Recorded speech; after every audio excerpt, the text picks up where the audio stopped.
বার্মিংহামের mango night ক্লাবে ভয়াবহ গুলিবর্ষণের ঘটনায় 4 জন আহত হয়েছেন। এর মধ্যে একজনের অবস্থা আশঙ্কাজনক। ঘটনাটি ঘটে ভোর 3টার দিকে ব্রিস্টল স্ট্রিটে। 32 বছর বয়সী এক ব্যক্তিকে হত্যা চেষ্টার অভিযোগে গ্রেফতার করেছে পুলিশ।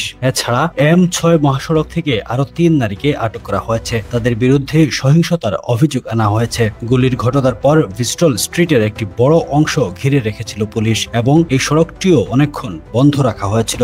ওয়েস্ট মিডল্যান্ডস পুলিশের পক্ষ থেকে প্রত্যক্ষদর্শীদের দ্রুত তথ্য দেওয়ার আহ্বান জানানো হয়েছে। তারা বলেছে, ড্যাশক্যাম বা মোবাইলের কোনো ফুটেজ থাকলে তা তদন্তে খুবই গুরুত্বপূর্ণ হবে। স্থানীয়রা বলছেন, শহরের এত কেন্দ্রীয় জায়গায় এমন ঘটনা সত্যি বিস্ময়কর। Running a restaurant? Your food deserves the spotlight. Currywalla Media.